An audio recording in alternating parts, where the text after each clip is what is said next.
He was Captain Kirk on screen, fearless, confident, untouchable. Off-camera, William Shatner walked onto a set thick with tension, side-eye, and unspoken resentment.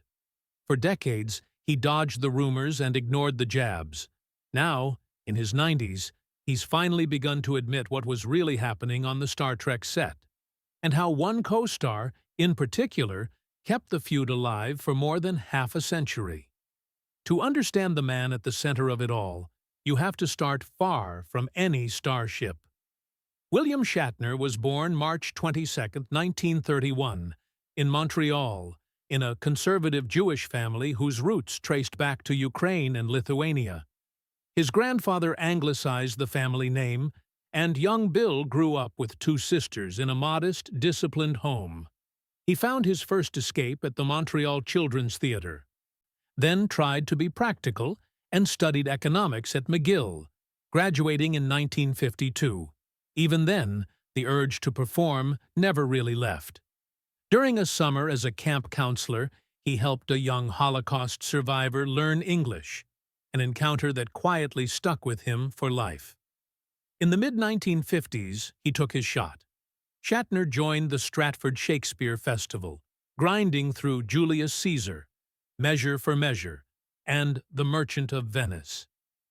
The defining moment came in 1956, when he was thrust into the lead of Henry V, with only hours' notice after Christopher Plummer was hospitalized.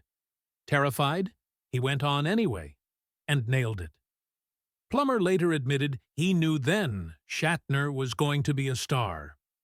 From there came New York, live television, and a steady drip of roles.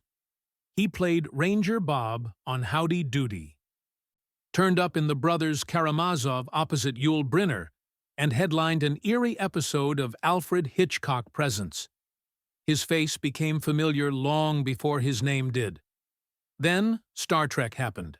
As Captain James T. Kirk, Shatner appeared in every episode of the original series, voiced the animated follow-up, and returned for 7 feature films. The role made him a global icon, but privately, he avoided the show. Shatner has admitted he's never really watched Star Trek. Not the episodes, not even most of the movies. He hates seeing himself on screen, and only sat through Star Trek V because he directed it. Avoiding the reruns didn't protect him from the fallout. On set, castmates quietly bristled at what they saw as his ego, stealing camera angles, fighting for lines, acting like the unquestioned star. George Takei, in particular, never let it go. Over the years, he accused Shatner of ignoring him, cutting Sulu's scenes, and stirring up drama whenever he needed publicity. Shatner, in turn, has called the decades-long grudge a sickness, insisting he barely knows Takei at all after 60 years. The fracture with Leonard Nimoy cut even deeper.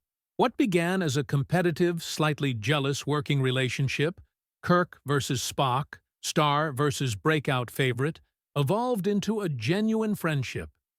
They toured conventions, shot films, and stood beside each other for decades.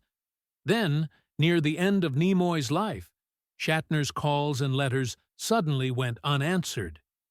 He never found out why. To this day, he describes that silence as one of the great heartbreaks of his life. Off-screen, he kept moving, recording bizarre spoken-word albums, winning Emmys as Denny Crane on Boston Legal, even flying into space at 90. Horses became his refuge, a Kentucky ranch, competitive riding, and, famously, a divorce settlement that gave his ex-wife the land while he kept the horse semen. At 94, the man who never watched his own starship now spends his birthdays raising money for charity, riding, telling stories, and, occasionally, finally admitting this simple truth. The real drama of Star Trek didn't happen in the stars. It happened the moment the cameras stopped.